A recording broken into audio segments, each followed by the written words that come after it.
ওমর রাদিয়াল্লাহু আনহু বলেছেন, স্ত্রীদের খারাপ আচরণ হলো 6টি। এই 6টি আচরণ যার মধ্যে থাকে, ওই স্ত্রীর স্বামী কখনো মানসিক শান্তি খুঁজে পায় না, এবং ওই স্ত্রী যদি কোনো পরিবারে থাকে, ওই পরিবারের মধ্যে কোনো শান্তি থাকে না, সন্তানরা পর্যন্ত মানসিক অশান্তিতে ভোগে। এটা ওমর রাদিয়াল্লাহু আনহুর কথা। যদিও বর্ণনার ব্যাপারে অনেকেই দুর্বল বলেছেন বা অনেকেই ইখতিলাফ নিয়ে এসেছেন, তবে 6টা এমন গুণ পাওয়া যায় যেটা ইহুদি নারীদের গুণের মধ্যেও রয়েছে।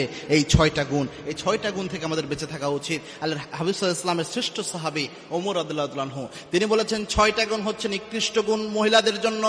1 নাম্বার শাররুন নিসাই সিত্তুন, 6টা গুণের মধ্যে 1 নাম্বার হচ্ছে আল হান্নানা, এমন মহিলা যেই মহিলা শুধু বাপের বাড়ির কথা বলে বেড়ায়, শুধু অহংকার গর্ববোধ করে বেড়ায়, এরকম মহিলা হচ্ছে নিকৃষ্ট মহিলা। এরকম মহিলা আল হান্নানা, অর্থাৎ শুধু বাপের বাড়ির প্রশংসা করবে, সারাদিন বাপকে আর ভাইকে শুধু বড় বানাবে, আর স্বামীর বাড়িকে ছোট করবে, তুচ্ছ তাচ্ছিল্য করবে, গর্ববোধ করবে, অহংকার করবে।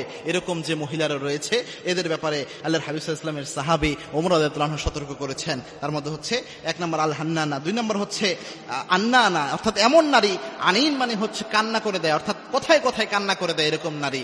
আন্নানা, যে নারী কথায় কথায়, যেটাকে নাকে কান্নার স্বভাব থাকে, যে কোনো কিছুতেই কান্না করে দিচ্ছে অথবা যে কোনো কিছুতেই অবজেকশন জানাচ্ছে, এরকম নারী যদি হয়, বেশি অভিযোগ দেয়, কথায় কথায় কান্না করে, এরকম নারীকে আল্লাহর হাবিব সাল্লাল্লাহু আলাইহি ওয়াসাল্লাম শ্রেষ্ঠ সাহাবী ওমর রাদিয়াল্লাহু আনহু তিনি সবচেয়ে নিকৃষ্ট নারী হিসেবে উত্থাপন করেছেন, নিকৃষ্ট নারীর গুণ হিসেবে উত্থাপন করেছেন। 3 নাম্বার হচ্ছে আল মান্নানা, অর্থাৎ কোনো কাজ করলো অথবা কোনো উপকার করলো, এটা বারবার বলে বেড়ায় যে আমি অমুক কাজ করলাম, আমি এই কাজ করলাম।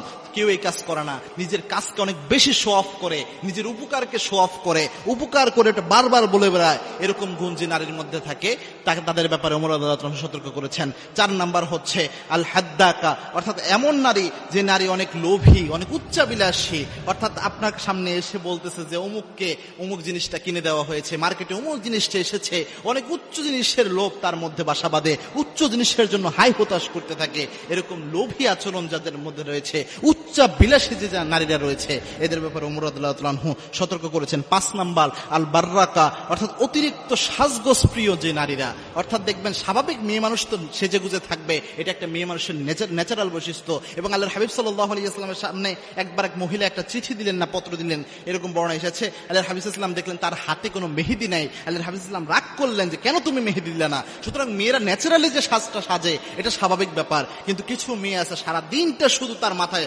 সাজগোজ নিয়ে পড়ে থাকে, মার্কেটে কোন সাজগোজের জিনিসটা নতুন এসেছে, পার্লারে কয়দিন পরে যাওয়া হবে, যাওয়া হলো না হলো, এগুলো নিয়ে সারাদিন মেতে থাকে। এরকম নারীর ব্যাপারে ওমর রাদিয়াল্লাহু আনহু সতর্ক করেছেন। আর সর্বশেষ সেটা হচ্ছে আস-সাদ্দাকা, অর্থাৎ এমন নারী যেই নারীরা চিবিয়ে চিবিয়ে কথা বলে। চিবিয়ে চিবিয়ে কথা বলা বলতে, অর্থাৎ দেখবেন আপনাকে কোনো কথা বলতেছে, কথা হয়তো অল্প পরে, কিন্তু চিবাইয়া চিবিয়ে এমন ভাবে কথা বলে যে আপনার জ্বলে পড়ে যাবে, এরকম কথা বলবে সে।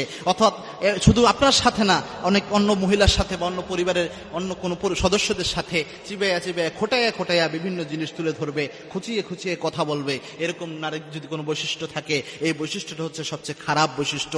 এই 6টা বৈশিষ্ট্য থেকে আল্লাহ আমার মা বোনদেরকে হেফাজত করুন, আল্লাহুম্মা আমিন।